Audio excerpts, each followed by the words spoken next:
Гульнару Каримову, дочь первого президента Узбекистана Ислама Каримова, перевели в колонию в связи с нарушениями условий отбывания наказания.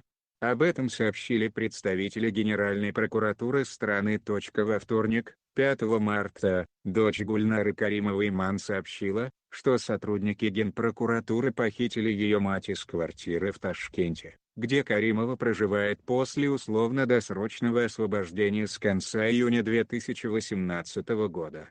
Ранее СМИ сообщали, что в августе 2015 года Каримову приговорили к 5 годам ограничения свободы за уклонение от уплаты налогов и вымогательства. 5 марта 2019 года Яшнабадский районный суд по уголовным делам принял определение о замене наказания Гульнаре Каримовой на лишение свободы с отбыванием оставшегося срока в колонии общего режима. Такое решение было принято в связи со злостным нарушением порядка и условий отбывания Каримовой наказания. 18 декабря 2017 года Ташкентский областной суд по уголовным делам приговорил Каримову к 10 годам лишения свободы.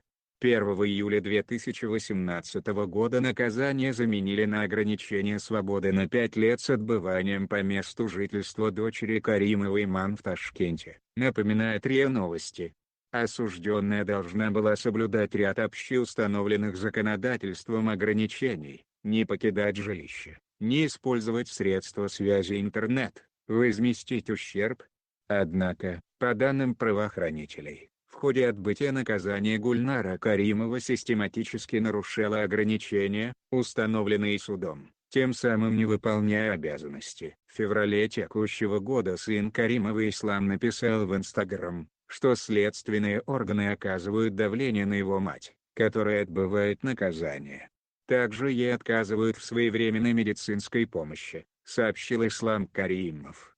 Представители Генеральной прокуратуры опровергли это сообщение, заявив, что Гульнаре Каримовой всегда был представлен свободный доступ врачей.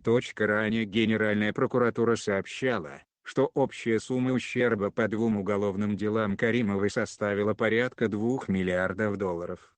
По инициативе Узбекистана были арестованы активы Каримовой в 12 странах на общую сумму более $1,5 миллиарда. Гульнара Каримова находится в списке людей, против которых Соединенные Штаты Америки ввели санкции на основании закона Магнитского. Подписывайтесь на канал «Я верю в тебя».